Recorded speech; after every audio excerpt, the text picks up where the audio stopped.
very, very good afternoon once again. And we have in Tea and Tales this time a very, very powerful personality. You know, somebody whom we have all admired, we have seen in the field, and we have seen her play in the Olympics. We've seen her passion, we've seen her dedication. We saw how she was committed to bring the medal for India and how she fought till the last moment. We've seen it all, and that is why this time is so special for me, because we have a person who started from scratch, who did not know where her next meal will come from, but she was committed and she was very, very clear that one day she is going to play for the country. One day she will try and get the medal for the country. So we have Rani Rampal for you. And the interesting part is she comes from Kurukshetra. And we heard about Kurukshetra, the place where the battles are fought, for dharma, the battles where it's fought for the right, the battle where aspirations are fought for. She belongs to that place from Haryana, and then she makes it and takes the country to where it is. The youngest player at the age of 6, she started playing when nobody thought she could make it big. 14, the youngest player to make it, the first person to get awards as a woman player, the first person to make it to Olympics, when it was allowed. And she actually brought us very close to the medal. She's not giving up hope as yet. But let's see her story. Let's see if we can learn something from her. Let's see if something can motivate us, in terms of what we can do differently. Let's hear the story of great determination, passion. Let's hear the story where it doesn't matter where you come from. It doesn't matter how much money you have. The only thing matters is how much passion you have, how much desire you have to make a difference to the country, a desire to make a difference to your family, a desire to make a difference to society. And how do you get it there? Rani, namaskar. बहुत स्वागत है आपका TNTLs में. नमस्कार sir. Rani, thank you sir. Thank you. नहीं, it's my honour. रानी, आप जब शुरुआत किए, आपके बारे में जब ओलंपिक्स में देखा हमने और काफी कुछ पढ़ा, एक चीज इंटरेस्टिंग लगा कि एक रिक्वायरमेंट थी कि आप कोशिश कर रहे थे हॉकी खेलने की, आपको अलाउ नहीं हो रहा था. फिर आप कुछ स्टिक लेके कहीं से करके अपने बाहर ही देख के कोशिश कर रहे थे. उसके बारे में कुछ बताएंगे रानी? मतलब जब लोग आपको मौका भी नहीं दे रहे थे, फिर भी आपने कमिटमेंट नहीं छोड़ा और आई थिंक फील्ड के बाहर से आपने शुरुआत कर दिया उसको समझना करने के. सर एक्चुअली अगर 20 साल पहले सोचें, जब मैंने हॉकी शुरू की थी, कि हरियाणा में ना मतलब एक लड़की होना इतना इजी नहीं था, मतलब. और स्पेशली अगर लड़की बोलेगी मुझे स्पोर्ट्स करना है, वो तो बिल्कुल भी इजी नहीं था. ये चैलेंज ना, एक सबसे मतलब फर्स्ट चैलेंज यही था मेरे लिए हॉकी खेलने के लिए, कि हरियाणा में पैदा होके और वहां पे आप बोल रहे हो कि मतलब मुझे हॉकी खेलना है, स्पोर्ट्स में जाना है. एंड इवन मेरी पूरी फैमिली बैकग्राउंड में कोई ऐसा स्पोर्ट्स पर्सन नहीं है, कुछ नहीं है ऐसा. बट हमारा जो सिटी था शाहबाद मारकंडा, वहाँ पे कोर्स हॉकी की एकेडमी थी, बहुत सारे प्लेयर्स वहाँ से लड़कियां इंडिया को रिप्रेजेंट करती थी.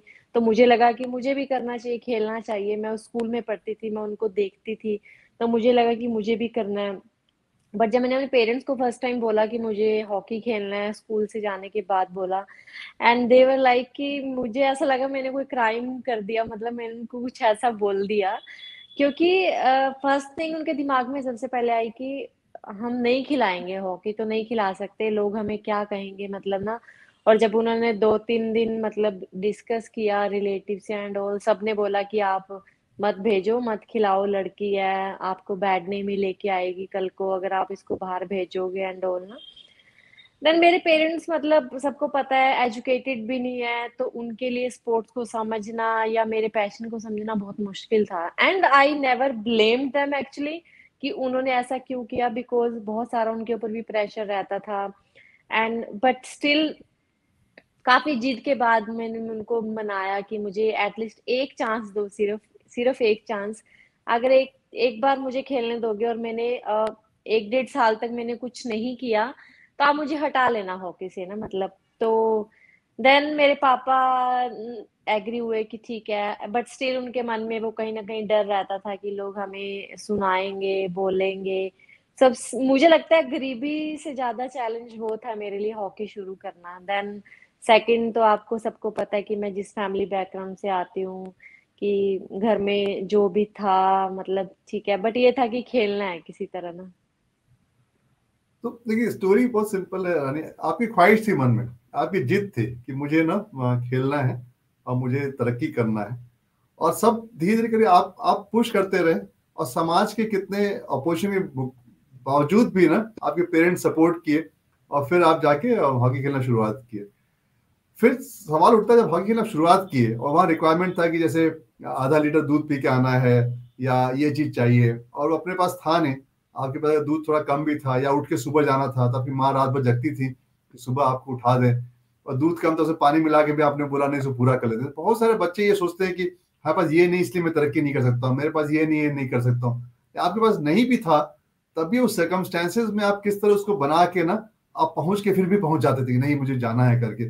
तो जब आप ये सब करते थे तो दिमाग में चलता था कि ऐसा करना है या पीछे हट जाऊंगी, या मेरे पास रिसोर्सेज नहीं है, मैं नहीं कर पाऊंगी, मेरे बस का नहीं है, ऐसा कभी दिमाग में आपके आता था, या आपको लगता नहीं कुछ भी हो मैं तो करके दिखाऊंगी या जैसे भी हो करके?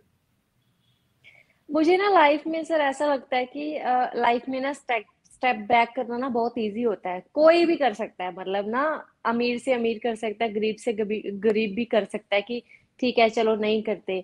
बट जो एक वो एक स्टेप आगे लेने के लिए ना उसके लिए करेज चाहिए, आपको एक कमिटमेंट चाहिए, डेडिकेशन चाहिए कि ठीक है लेट्स डू इट, कि जो होगा बाद में देखी जाएगी, मतलब एटलीस्ट स्टार्ट तो करते हैं ना कुछ करने के लिए ना। मतलब अगर सिर्फ यही सोचते रहेंगे कि मेरे पास ये नहीं है, बिकॉज मेरा बिगेस्ट बिलीफ है लाइफ का ना कि हमारी लाइफ में कभी भी परफेक्ट डे नहीं आता, कभी भी नहीं आता है। मतलब ना मैंने अभी तक ट्राई किया कि शायद एक परफेक्ट डे आएगा, बट वो नहीं आया और ना ही कभी आएगा। सो मुझे ऐसा लगता है फिर बचपन से ही ना कि अगर आप परफेक्ट डे की वेट करोगे ना तो वो कभी भी नहीं आएगा, परफेक्ट सिचुएशन की वेट करोगे वो भी कभी नहीं आएगी लाइफ में, नो मैटर आपके पास कितना पैसा है कुछ भी है। लेकिन जो आप लाइफ में हर चीज चाहते हो ना, आपके हिसाब से हर चीज नहीं हो सकती लाइफ में ना, बिकॉज इतना इजी होता तो सभी कर लेते, मतलब लाइफ में ना जो हम चाहते हैं हमें मिल गया तो सबके लिए बहुत इजी होती लाइफ। तो ये था, हाँ डिफिकल्टीज बहुत थी कि जैसे आपने बताया कि मेरे घर में क्या था कि खाने की सबसे बड़ी प्रॉब्लम थी कि पता नहीं, हम जैसे तीन ब्रदर सिस्टर थे एंड मेरे ग्रैंडफादर मदर भी हमारे साथ ही रहते थे। तो मेरे पापा मतलब दिन में 80 रुपीज मुश्किल से कमाते थे, वो भी ऐसा नहीं कि एवरी डे कमा रहे हैं, एक दिन कमाए वो 1,000 ईंट, मतलब जो होती है वो जो रेड़े घोड़े पे वो एक जगह से दूसरी जगह लेके जाते, तब उनको पूरे दिन में 80 रुपीज मिलते थे। एंड उसमें आप सोच सकते हो, मतलब 6-7 मेंबर्स का परिवार हो तो कैसे पालेंगे उसको। फिर हमारे घर में वॉल क्लॉक नहीं होती थी कोई कि जिससे टाइम देख के हमें सुबह 4:30 अकेडमी जाना होता था खेलने के लिए। 365 डेज, नो मैटर ठंड है गर्मी है बारिश है, हमें जाना ही जाना है वहां पे ना। तो मदर मतलब सोते नहीं थे रात को, वो थोड़ा आसमान को देख के आइडिया लगाते रहते थे कि अब सुबह हो गई है, इसको उठाना है, नहीं उठाएंगे लेट हो जाएगी तो इसको मार पड़ेगी जाके, बिकॉज हमारे कोच बहुत स्ट्रिक्ट थे, बहुत मार पड़ती थी और इतनी पनिशमेंट मिलती थी ना, सीरियसली आप सोच भी नहीं सकते, मतलब ना कि लड़कियों को भी इतनी मार पड़ सकती है कभी ना। देन ये काफी सारा स्ट्रगल था, फिर आपको अकेडमी जाना है, आपको आधा किलो दूध लेके जाना है वहां पे, लेकिन आधा किलो दूध तो पूरे परिवार के लिए भी नहीं आता, तो हम अकेले तो कहाँ से लेके जाएंगे। तो उसमें से ही क्या करना है कि वो दूध में से थोड़ा 100 ग्राम या 200 ग्राम दूध लेके बाकी 300 ग्राम उसमें पानी डाल के लेके जाना। इवन हमें पता था हम खुद के साथ ही चीट कर रहे हैं क्योंकि वो हमारे अंदर ही, हमारी बॉडी के अंदर ही जाना है दूध, कोई ऐसा तो है नहीं कोच को पीना है या कुछ है, वो हमारे लिए ही था, बट स्टिल अपने आप से चीट कर रहे हैं। बट ठीक है, टाइम था वैसा, कुछ कर नहीं सकते थे, लेकिन ये था कि ठीक है अब इसको चेंज कैसे कर सकते हैं ना, ताकि हम लाइफ टाइम ये चीज फेस ना करें। कि बचपन में बच्चों का सबका दिल होता है अच्छा खाने का, हमारा भी दिल होता था कि हम अच्छा खाना खाएं, बेड पे सोएं, बट बेड नहीं होते थे घर में, कि हम अच्छा पक्खे के नीचे सोएं, लाइट नहीं होती थी, पूरी पूरी रात लाइट नहीं आना, मच्छरों में सो रहे हैं, चुन्नी को गिला करके उसको लेके सो रहे हैं कि एटलीस्ट थोड़ा सा ठीक फील हो। मतलब ये सब चीजें चलती, बारिश आ गई तो सिर्फ प्रेयर ही करते रहते थे कि बारिश ना आए, हमारे घर में पानी भर जाएगा, देन हमारा जो भी घर में थोड़ा बहुत सामान है वो खराब हो जाएगा, हम कहाँ जाएंगे अगर पानी भर जाएगा। तो ये सब चीजें बहुत देखी हैं, लेकिन इन सब चीजों के कारण ही ना एक अंदर जिद थी, जुनून था कि ये सब चीजें चेंज करनी है। अदरवाइज लाइफ टाइम जो फादर मदर ने फेस किया ना, मतलब उनको भी एक अच्छी लाइफ दिखानी है, हमें भी एक अच्छी लाइफ देखनी है। कि मेरा फेवरेट कोट है कि ये हमारी गलती नहीं है कि हम गरीब परिवार में पैदा हुए हैं, मतलब पर अगर हम गरीब परिवार में ही मरे हैं तो डेफिनेटली हमारी गलती है कि हमने लाइफ में कभी कुछ किया ही नहीं, इसका मतलब ना कभी कुछ करने की कोशिश ही नहीं की है। नहीं रानी, आई थिंक जो आपने दो तीन पॉइंट बोले ना, इतने पावरफुल पॉइंट्स हैं। आई थिंक जो भी ये सुन रहा होगा या देख रहा होगा, पहली पॉइंट रानी ने बोला है कि हमेशा आगे सोचना है। दूसरा कि कभी परफेक्ट डे नहीं आएगा, कभी ऐसा नहीं होगा सब चीज हमारे मन मुताबिक जो होना है वो होगा। तीसरा चीज है कि पीछे मुड़ जाना बहुत आसान है, गिव अप करना आसान है। चौथा है आगे ना स्टेप बढ़ाते रहना है, बढ़ाते रहना है, बढ़ाते रहना है। I think for all of us no it's such a powerful lesson. And कितना उन्होंने अच्छी तरह बोला, lady was won so much, no Narayan इतना कुछ जीता है जीवन में। I think I don't remember any other lady won so many awards, इतना नाम, इतना रिकग्निशन। उनके मुंह से आप सुनिए, वो कहते हैं आज तक मैंने कोई दिन परफेक्ट नहीं देखा। नो हम लोग ये रोते रहते हैं कि यार ये नहीं हुआ इसलिए मैं तरक्की नहीं कर पाया। अगर ऐसा होता तो मैं, अगर मेरे माँ बाप थोड़ा सपोर्ट तो मैं तरक्की करता, अगर बॉस थोड़ा सपोर्ट करता। मतलब कोच कितना टफ था उनका, शायद जब नहीं पहुंचते थे, you know, give so many punishment. अगर मेरा मेरा ऑफिस, अगर मौसम ठीक होता तो मैं तरक्की करता, या यहाँ का क्लाइमेट अच्छा ही रहता। शायद यही जो हमारी सोच है वो हमें रोकती है। आई थिंक सबसे बड़ी, अगर इस डिस्कशन से पहला पॉइंट अगर मेरे दिमाग में आता है जो हम लोग को जरूर याद रखना है, कोई भी दिन परफेक्ट नहीं होगा, कोई भी सर्कमस्टेंसेस हमारे मन मुताबिक नहीं होगा। अगर हमारी ख्वाहिश आगे बढ़ने की तो हमें आगे बढ़ते रहना है, और पीछे मुड़ना आसान है, पीछे नहीं मुड़ना। आई थिंक कितना पावरफुल स्टेटमेंट रानी ने दिया इन सब चीजों के बीच में। अच्छा रानी, उसके बाद आप जीतना शुरू किया। आई थिंक पहले लोगों ने बोला आप उतना अच्छा नहीं खेल रहे थे और लोग डिस्करेज भी किए, उसके बाद आप अच्छा खेलना शुरू किए। तो वो जो फेज था जब लोग आपको डिस्करेज की कि उतना अच्छा नहीं खेल रहे थे, अचानक आप अच्छे प्लेयर बन गए, उस फेज पे आपको क्या लग रहा था कि छोड़ देना है कि नहीं भी और मेहनत करना है, या ऐसा ऐसा कोई डाउट नहीं आ रहा था कि गलत डिसीजन तो नहीं ले लिया हमने? एक्चुअली जब आप यंग होते हो ना तो डाउट्स तो बहुत आते हैं आपके दिमाग में, बिकॉज एक तो आप मैच्योर नहीं होते हो, आपने चीजें इतनी ज्यादा एक्सपीरियंस नहीं की होती लाइफ में, एंड आपके पास कोई लाइफ सिक्योरिटी नहीं होती, कि कोई जॉब नहीं होती, कोई फाइनेंशियल वैसा स्टेटस नहीं होता जिससे आपको लगे कि ठीक है छोड़ देंगे। तो छोड़ने वाला ना एक्चुअली कोई ऑप्शन होता ही नहीं आपके पास ना, टू बी ऑनेस्ट। आपको लगता है कि छोड़ के करोगे क्या, मतलब ना आप क्या करोगे छोड़ के, अगर आप छोड़ भी दोगे तो मुझे ये था कि ठीक है, अगर लोगों ने मुझे चैलेंज दिया है, किसी को लगता है मैं अच्छी प्लेयर नहीं हूँ, तो मे बी वो लोग सही हो सकते हैं अपनी जगह पे, बट मेरे को मुंह से बोलना अच्छा नहीं लगता बिल्कुल भी। मुझे ये रहता था कि मुझे अपना काम करके किसी को जवाब देना है। अगर किसी को मुझे गलत प्रूफ करना है कि आप गलत मुझे बोल रहे हो, तो मैं कभी मुंह से उसको नहीं बोलती कि आपने मुझे गलत बोला है। Just focus on your job, कि आपका काम क्या है, आप उस पर फोकस करो और आप कैसे बेस्ट पॉसिबल कर सकते हो अपनी जॉब को, और ऑनेस्टी से करो। अगर आपका दिल साफ है ना, आप ईमानदार हो लाइफ में, जो मैंने अपने फादर से सीखा है।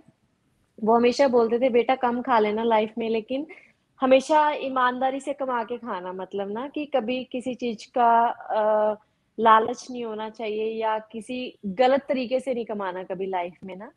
तो ये सब चीजें मैंने उनसे सीखी है, क्योंकि उन्होंने भी हमेशा यही किया अपनी लाइफ में। तो फिर लगता था कि ठीक है कोई नहीं, जो सब लोग बोल रहे हैं इनको बोलने दो, लेकिन मुझे कुछ करना है। जब मैं कुछ करूंगी तो ये सेम लोगों को, मतलब I want to force them कि वो मुझे अच्छा बोलें जब मैं कुछ अच्छा करूं, वो सेम लोग ना।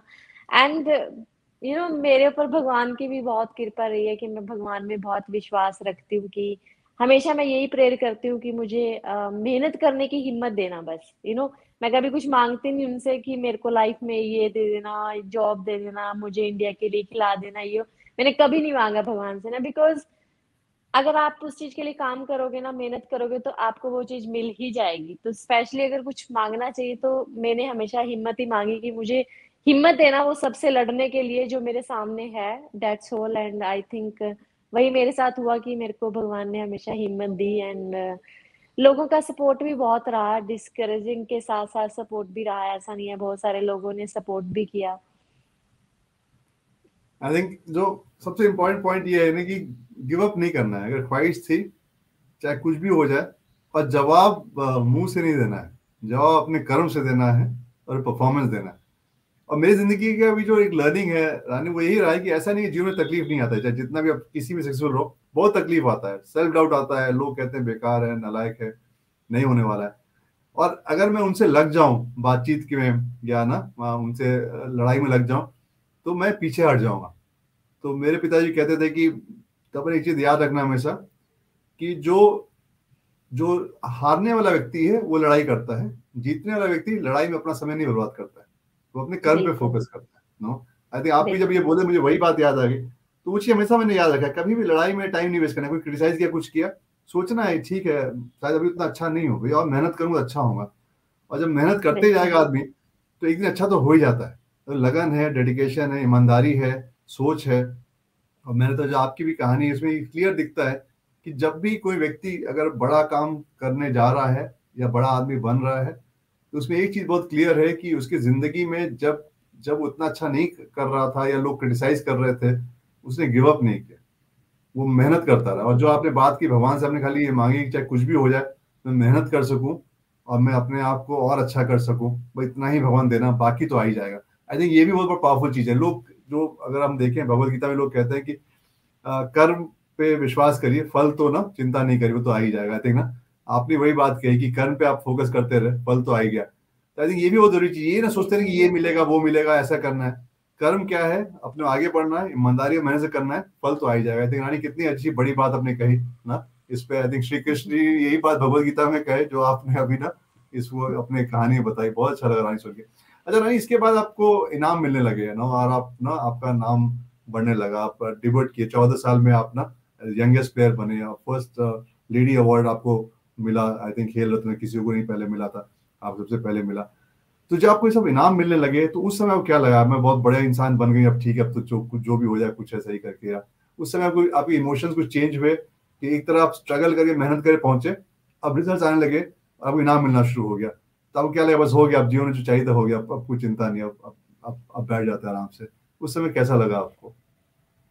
टू बी ऑनेस्ट, नहीं, ऐसी कुछ फीलिंग तो नहीं आई मेरी एक्चुअली दिमाग में ना कि ये सब अब हो गया, क्योंकि मेरा कभी बचपन से वो टारगेट नहीं था कि मुझे ये सब चीजें जीतनी है। एंड जैसे मैंने स्टार्टिंग में बोला ना कि आपका डे कभी परफेक्ट नहीं होता, आपकी लाइफ कभी परफेक्ट नहीं होती। आप कुछ दो तरह के इंसान, या मतलब आप एथलीट लगा लो, कि एक होते हैं कि कुछ अचीव करते हैं तो सोचते हैं कि ठीक है हो गया, अब कुछ नहीं करना। जैसे कई बार क्या होता है ना, अर्ली प्राइड जो होता है हर किसी के लिए अच्छा नहीं होता, बिकॉज बहुत सारे लोगों को वो हैंडल नहीं करना आता। और कुछ लोग क्या करते हैं, उसी को लेके कि कुछ अचीव किया, वो उनके लिए एक मोटिवेशन कॉन्फिडेंस बन जाता है लाइफ में बहुत आगे तक जाने के लिए। सो मेरे साथ ऐसा ही हुआ कि मुझे स्टार्टिंग में कुछ अगर अचीवमेंट मिली तो मैंने उसको अपना एक मोटिवेशन बनाया कि मुझे कुछ करने से ये मिला है, देन अगर मैं इससे ज्यादा करूंगी तो मुझे क्या मिलेगा, मतलब ना। तो जब मुझे अवार्ड्स वगैरह मिले, ऑफ कोर्स बहुत खुश होते हो आप, क्योंकि आपने इतना स्ट्रगल देखा है, इतना स्ट्रगल फेस किया है, इतना मेहनत किया है वहां तक पहुंचने के लिए, बिकॉज इतना इजी नहीं होता ये सब चीजें अचीव करना। बहुत सारी डिफिकल्टीज आती हैं, बहुत सारे डिफरेंट टाइप के आपको लोग मिलते हैं लाइफ में।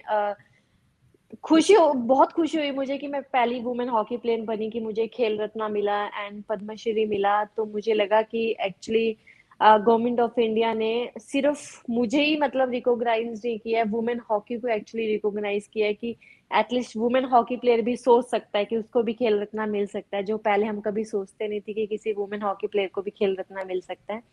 जब हम लोग रानी को सुना, उन्होंने ये कहा कि ना कि जब उनकी जीत हासिल की पहली बार, जब अवार्ड्स मिले, नो भारत का सबसे बड़ा अवार्ड मिला, खेल रत्न मिला, पहली लेडी स्पोर्ट्स पर्सन था जिसको खेल रत्न मिला, ये पद्मश्री मिला।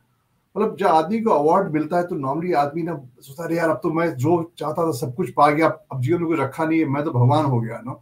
आपने देखा बहुत सारे लोग इस फेज में आके फिर उनके जीवन का पतन शुरू हो जाता है। और इतिहास गवाह है कि जब भी आदमी एरोगेंट हुआ, जब भी इंसान ने सोचा कि अब मैं सब कुछ हो गया, मैं भगवान हो गया हूं, उस दिन उसका पतन शुरुआत हो जाता है। आई थिंक इसीलिए मैंने सवाल रानी से पूछा कि रानी आपको इतने सारे अवार्ड मिले, नो भारत के सबसे बड़े अवार्ड मिले, तब कैसा लगा? रानी सुना, रानी ने क्या कहा, रानी ने कहा कि जब मुझे अवार्ड मिला तो मैंने ये सोचा कि अरे जो मैंने मेहनत किया उससे यहाँ तक पहुंची है, अभी और मेहनत करूंगी तो और आगे बढ़ूंगी। उनके लिए अवार्ड जो था वो खुशी तो दिया, but at the same time motivate किया कि और मेहनत करना और आगे बढ़ना है। ये नहीं सोचने में लगाया कि अब तो मैं बहुत बड़े इंसान बन गई हूँ, मैं तो भगवान हो गई हूँ, अब तो मुझसे बड़ा कोई हो ही नहीं सकता। आई थिंक ये बहुत बड़ी लेसन हम सबके लिए। हम लोग थोड़ा कुछ मिलता है जीवन में, हमें लगता है कि बस अब तो सब कुछ हो गया, अब तो हमसे ज्यादा अच्छा कोई हो ही नहीं सकता। हम वहाँ मेहनत छोड़ते हैं और हमारा पतन शुरू होता है, या हम लालची हो जाते हैं, हम सोचते हैं नहीं अब तो यार इसमें घुस जाते हैं, अब तो यही काम करना है मुझे, और फिर हम पतन शुरू होता है। सीखने की बहुत जरूरत है। जब भी हम कुछ जीत हासिल करते हैं, ये सोचना है कि हम किस लिए वो जीत हासिल किए, और उस जीत से फिर हम कैसे उसको और आगे बढ़ते हैं और कैसे मेहनत करते हैं, ये बहुत बड़ा लेसन है हम सबके लिए, आई थिंक, जो रानी ने बताया अभी करके। रानी, हम चलते हैं यहाँ से आपके जर्नी ओलंपिक्स की तरफ ना।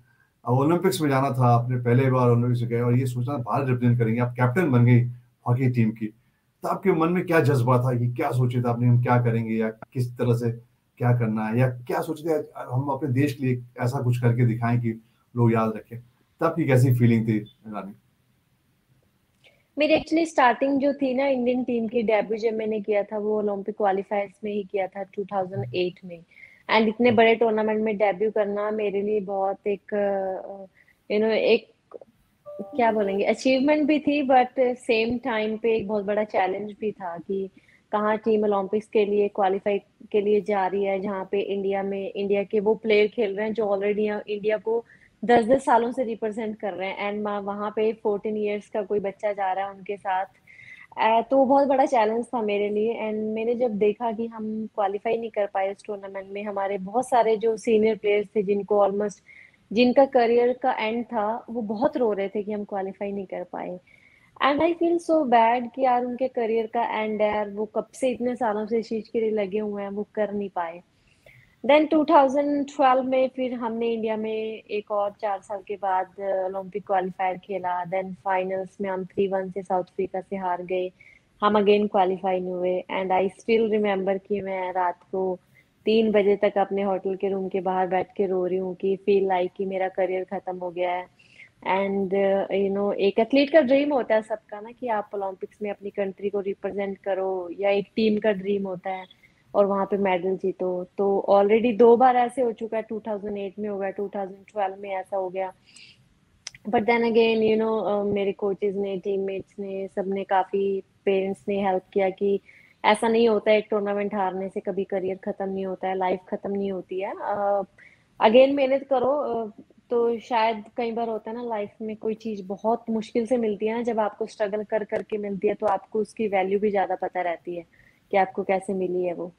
2016 में जब फर्स्ट टाइम हिस्ट्री में वुमेन्स हॉकी ने क्वालिफाई किया, then we all were so happy कि हमने क्वालिफाई किया फर्स्ट टाइम, जो कभी सोचते नहीं थे कि वुमेन हॉकी भी जाएगी।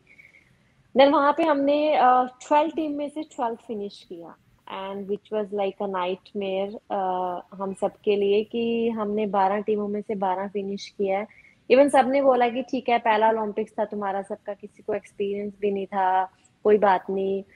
बट मुझे लगता है वुमेन हॉकी के लिए वो एक टर्निंग पॉइंट भी था। हमने उस ओलंपिक से बहुत कुछ सीखा कि कैसे उस प्रेशर को हैंडल करते हैं, कैसे उस बिग स्टेज पे जाके आपको खेलना है, एंड कैसे कैसे चीजें आपको वहां जाके करनी पड़ती हैं, जहाँ पे एवरी सिंगल सेकंड बॉल के लिए फाइट करता है, कि आपको कैसे एवरी सेकंड वहां फाइट करनी है।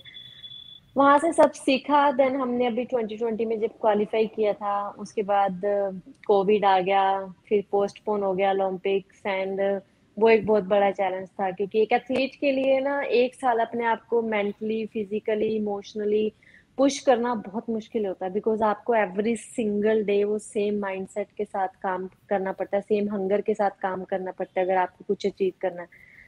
देन जब टोक्यो में पहुंचे 1 साल के बाद, और एंड पहले तो यही डाउट चल रहा था कि ओलंपिक्स होगा कि नहीं होगा, पता नहीं। देन उसके बाद टोक्यो में जाके पहले 3 गेम्स हार गए हम। हॉलैंड के साथ फर्स्ट गेम था, वो हारे, जर्मनी के साथ एंड ग्रेट ब्रिटेन के साथ। देन लोगों ने, सबने उम्मीद छोड़ दी कि अब तो कुछ करेगी नहीं वुमेन हॉकी। बट स्टिल हमें बहुत उम्मीद थी कि हम कुछ करेंगे, बिकॉज हमें इंडिया से था कि हम क्वार्टर्स में तो पहुंचेंगे जरूर किसी भी तरह। एंड देन हमने नेक्स्ट 2 गेम्स थे आयरलैंड एंड साउथ अफ्रीका के साथ। हम सब ने मिलकर डिसाइड किया कि हमने बहुत कुछ फेस किया है जब हम कैंप्स में थे। हम अपनी फैमिली से दूर रहे कोविड के टाइम में, 5 मंथ हम लॉकडाउन के टाइम में बायो बबल में रहे, एंड सब मेंटल स्ट्रेस हमने देखा है सबने। तो नाउ इट्स टाइम कि हम वो सब चीजों का कि हम शो करें कि हमने क्या फेस किया। Then we played as a team, दोनों मैच जीते। फिर ऑस्ट्रेलिया के साथ क्वार्टर फाइनल्स था, एंड वो लोग टॉप करके आए थे अपने पूल में। देवर लाइक कि हम तो कुछ भी नहीं है, इंडिया तो कुछ भी नहीं है, क्योंकि हम 3 मैच हार के आए थे अपने पूल में। देन हमने डिसाइड किया कि अभी तो नया टूर्नामेंट शुरू हुआ है, बिकॉज इट स्टार्ट्स नाउ, अभी काउंट होगा कि किसने क्या किया क्या नहीं किया, पिछला जो था वो सब चला गया मतलब। देन अगेन हमने एज अ टीम हमने डिसाइड किया कि ठीक है, just give your best every single player, और बाद में रिजल्ट क्या हो गया वो बाद में देखेंगे, हारने जीतने के बारे में नहीं सोचना, लेकिन as a team as a individual हमें ये रिग्रेट नहीं रहना चाहिए कि यार मैंने अपना 100% नहीं दिया, मैं ये कर सकती थी मैंने नहीं किया। बिकॉज हम सब ने बहुत स्ट्रगल किया है, बहुत कुछ फेस करके यहाँ पे आए हैं, एंड सबने खेला, कोचिंग स्टाफ ने हमें बहुत हेल्प की उस चीज के लिए ना, वो उस चीज से बाहर निकलने के लिए कि ठीक है जो पीछे हो गया हो गया, अब नेक्स्ट के लिए सोचना है। देन ऑफ कोर्स जब आप ऑस्ट्रेलिया को बीट करते क्वार्टर फाइनल्स में, आपको एक कॉन्फिडेंस आता है कि आपने एक अच्छी टीम को बीट किया है, एंड कोई ऐसा नहीं था कि हम कोई लकी थे तो हमने उनको कोई बीट कर दिया, खेल के बीट किया। देन सेमीफाइनल भी अनफॉर्चुनेट, हम 2-1 से अर्जेंटीना से हार गए, जो एक बहुत अच्छा मैच था, हम जीत सकते थे वो मैच को एंड फाइनल्स में पहुंच सकते थे। देन ग्रेट ब्रिटेन के साथ भी यही हुआ कि हम 2-0 से डाउन थे, एंड बट स्टिल टीम में वो बिलीव था कि नहीं हम कुछ कर सकते हैं, हम 2-2 बराबर किया, फिर 3-2 से लीड भी लिया, देन 4-3 से हम लोग लूज करके वो मैच। बट जो कंट्री में चेंज देखा ना लोगों में, दैट्स अ बिग थिंग, कि मतलब लगा कि कुछ तो चेंज हुआ है वुमेन हॉकी से ना। लोग सुबह उठ के 6 बजे वुमेन हॉकी का मैच देख रहे हैं, मैंने तो अपने करियर में कभी नहीं देखा पहले ऐसे ना, कभी भी नहीं देखा, मतलब 10-12 साल में। सो आई थिंक यही हमने ओलंपिक्स में यही गेन किया है लोगों से जो किया, और आने के बाद जो लोगों ने रिस्पेक्ट प्यार जो दिया, दैट्स अमेजिंग। यानी इसमें जो सबसे बड़ी सीख है ना, वो दो तीन जो आपकी कहानी से मुझे मिलती है। पहली चीज तो सीख ये है कि जब जब हार भी रहे हैं तब भी देखिए अपनी हिम्मत नहीं छोड़ा। मतलब एट दैट यंग एज काफी लोग ना गिव अप कर दिए, इतना आपने देखा सब लोग। उसके बाद फिर दोबारा लौट के आए, फिर थोड़े आगे बढ़े, फिर दोबारा लौट के आए, फिर ट्वेल्थ में आए, उससे सीखे, फिर चौथी बार लौट के आए तो हार जीत की उस कसम कस में भी ना ये लगे जान लगा देनी, चाहे कुछ भी हो जाए, अपना तो बेस्ट देना ही देना है, बाकी जो होगा देखी जाएगी। आई थिंक वो जो स्पिरिट है ना रानी, उसकी इज्जत दुनिया करती। जो भी व्यक्ति वो बिल्कुल। स्पिरिट दिखाता है कि ना कुछ भी हो जाए हमें तो आगे बढ़ना है, उसकी इज्जत दुनिया करती है। और इसीलिए जो आपने पॉइंट कहा ना कि सब लोग उठ के मैच देखे, पूरा देश आपके साथ था, और आपके हर मूव के साथ ना आपके साथ देश खड़ा था। आई थिंक जो उतना बड़ा अचीवमेंट है वो आपके डिटर्मिनेशन का, आपके स्पिरिट का। और जब आपसे बात कर रहा हूँ, आपकी सिंप्लिसिटी, आपका हम्बलनेस, और जिस तरह आप ना अपने आप को हर मोड़ पे आगे बढ़ के ले गए, आई थिंक ये उसका नतीजा है कि पूरा देश ना आपके साथ है। और ये एक मैसेज है सब बच्चों के लिए और सब यंगस्टर्स के लिए, या सब अपने प्रोफेशंस में, कि when ever you demonstrate this skill of not giving up, the skill of bringing passion to the fore, the skill of no taking the next challenge on, the skill of no not getting carried away, the skill of not getting arrogant, the skill of making a difference, the skill of hanging on, the world will respect you. I think इस रानी रामपाल जी की कहानी में ये चीज साफ उभर के आती है कि दुनिया आपकी इज्जत करेगी अगर आप अपने विश्वास करते हो और आप गिव अप नहीं करते हो, दुनिया आपकी इज्जत करेगी। आई थिंक ये चीज बहुत क्लियरली आता रहा। जब आप लौट के आए भारत रानी उस मैच के बाद, और ना जब आप वहां से, तो आपको क्या लगा, आपको कैसा लगा, अभी मन में अभी क्या फीलिंग आती, क्या करना है अब आगे, नो अब इस मुकाम पे आप कैसे सोचते हो रानी? जब हम वापस आए इंडिया तो ऑफकोर्स लोगों ने बहुत इज्जत प्यार सब दिया, और हमें लगा नहीं था कि मतलब हमें हारने के बाद भी इतना रिस्पेक्ट मिलेगा कंट्री में ना। बट लोगों ने सेम रिस्पेक्ट हमें दिया जो आई थिंक नीरज चोपड़ा को दिया होगा। तो हमें लगा कि हमने कुछ तो ऐसा किया होगा जो लोगों ने अप्रिशिएट कर रहे हैं और रिकॉग्नाइज कर रहे हैं हमारे एफर्ट्स को, एटलीस्ट जो हमारी फाइटिंग स्पिरिट थी। क्योंकि लोगों ने देखा कि 60 minute through out the game कि कितना फाइट करना पड़ता है, जो हमने लास्ट ओलंपिक से सीखा था कि एवरी मतलब लास्ट सेकंड तक भी आपको फाइट करनी पड़ती है। यू कांट थिंक कि हम तो जीत रहे हैं या हम तो हार रहे हैं, मतलब ना लास्ट सेकंड तक भी गेम लाइक हॉकी कुछ भी हो सकता है मतलब। तो तब लगा इंडिया में आके ना कि कुछ तो करना बाकी है, मतलब ना कि आज जो लोगों ने ये रिस्पेक्ट फोर्थ फिनिश पे दिया है, तो इमेजिन कि अगर हम पोडियम फिनिश करते तो क्या रिस्पेक्ट मिलती, मतलब ना। तो स्टिल जैसे मैंने पहले बोला कि ड्रीम तो अभी भी सेम है, शायद थोड़ा तरीका चेंज करना पड़ेगा उसको अचीव करने के लिए, मेहनत और ज्यादा करनी पड़ेगी, मेहनत में कुछ कमी रह गई होगी पहले से। तो ड्रीम अभी भी वही है कि ओलंपिक्स में मेडल जीतना है, एंड उसके लिए डेफिनेटली अब और भी ज्यादा मेहनत करेंगे कि ताकि जो कमियां रह गई टोक्यो में वो उसको पूरी कर सकें, कि हम दोबारा उसको रिपीट ना करें। आई थिंक ये चीज सपना कभी नहीं छोड़ना चाहिए, हार जीत तो लगा रहेगा, और मेहनत करना है और आगे बढ़ना है और सबके साथ ना चलते रहना है। आपसे बात करके बहुत अच्छा लगा रानी। आई थिंक इतना कुछ आपकी छोटे से कन्वर्सेशन में, हर सेंटेंस में इतना कुछ सीखने को, आई थिंक जो भी व्यक्ति ध्यान से सुने जो भी रानी बात कहती हैं तो समझ में आएगा आदमी को सक्सेसफुल होना है और जीवन में आगे बढ़ना है या कुछ बदलना है या समाज को बदलना है या दुनिया को बदलना है तो उसके लिए क्या करना है। आई थिंक छोटी सी कन्वर्सेशन में इतनी सारी बात, इतनी सारी सीख रानी, बहुत कम मौका मिलता है। And that is why you are where you are. मतलब आप जो हो इसीलिए हो क्योंकि आप रानी रामपाल हो, आपके मन में एक जज्बा है। हमारी पूरे विशेष आपके साथ है रानी, और मेडल तो आएगा अब देश में और आप लाओगे, इसमें तो मुझे पूरा विश्वास है, मतलब ना। और वो दिन दूर नहीं है, और जिस दिन आएगा फिर मुलाकात होगी रानी और फिर बात होगी और बात चर्चा करेंगे कैसे यहाँ से ना मेडल तक।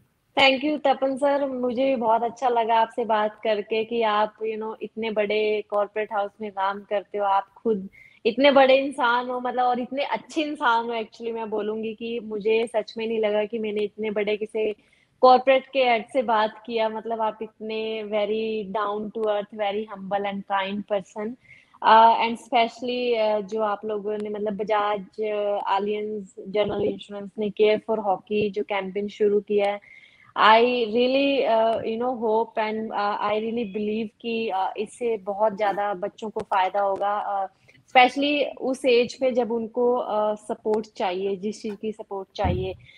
यहाँ आने के बाद तो सब लोग सपोर्ट करने लग जाते हैं, लेकिन जो आप लोगों ने यहाँ पे शुरू किया है वो बहुत जरूरी था और बहुत अच्छा आपने इनिशिएटिव लिया।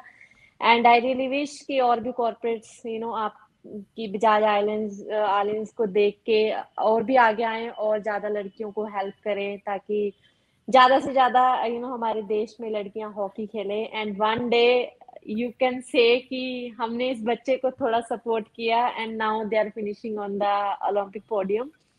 तो I think that will be your biggest achievement in life. जो एक सेटिस्फेक्शन की अचीवमेंट होती है ना, वो सीरियसली वो पैसे से भी नहीं आती कभी ना। जब आप एक सेटिस्फेक्शन आती है ना कि आपकी वजह से कोई बच्चा आज कुछ अचीव कर पा रहा, तो आपने उसको कुछ जर्नी में हेल्प किया, that's a biggest satisfaction in life, जो मुझे ऐसा लगता है, मतलब फील होती है। So thank you so much, मुझे बहुत अच्छा लगा and I really thankful to Bajaj Allianz कि आपने मुझे अपनी फैमिली का मेंबर बनाया। So thank you so much. Thank you Rani. एक चीज बस बताना चाहता हूँ रानी, जब आप वहां पे ओलंपिक्स में ना जब मिस किए गोल और आपके चेहरे में जो दुख दिखाई दिया ना, तो ये सोच में मुझे ये है कि किसी बच्चे को वो मौका जो मिलना चाहिए वो नहीं रुके, इसलिए हमने वो ग्लैमरस फील्ड पे नहीं काम किया, हमने रूट लेवल पे काम करते हैं। तो देखिए आपकी एक आंसू भी इतना बड़ा डिफरेंस ला सकता है समाज में ना, ये आप देखें। आपकी हमने एक हम लोग पेड़ लगाते हैं जब किसी से बात करते हैं, gift no for the time they spend with me, तो हमने सोचा कहाँ आपके लिए एक पेड़ लगाए, हमने कहा एक टाइग्रेस के लिए पेड़ तो एक टाइगर रिजर्व में लगना चाहिए करके, तो एक आपके लिए एक पेड़ आई, सर्टिफिकेट आपके लिए। I request the team to put up the certificate for Rani before we close. Thank you very much, Rani. No, thank you. It's a pleasure talking. Thank you, sir. Thank you. Thank you.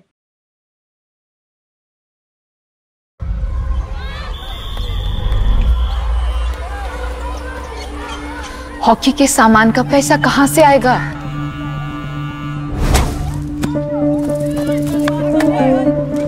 तू hockey coaching जाएगा तो shop में कौन बैठेगा?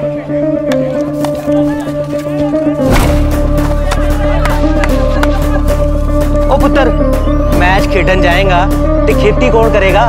तेरा प्यो।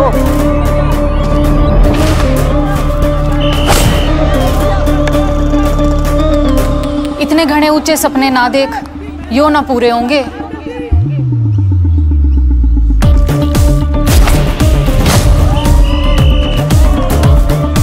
पिछले 20 सालों से बजाज आलियांज जनरल इंश्योरेंस ने 1 करोड़ से ज्यादा इंडियंस को क्लेम सपोर्ट के जरिए जिंदगी के गेम में बनाए रखा है। अब हम देश के कोने कोने से काबिल बच्चों को हॉकी की ट्रेनिंग, कोचिंग और इक्विपमेंट के सपोर्ट द्वारा गेम में बनाए रखेंगे। आप जब भी बजाज आलियांज जनरल इंश्योरेंस की पॉलिसी खरीदेंगे, उसका एक हिस्सा जाएगा कई टैलेंटेड और जरूरतमंद बच्चों के हॉकी का सपना सुरक्षित करने में।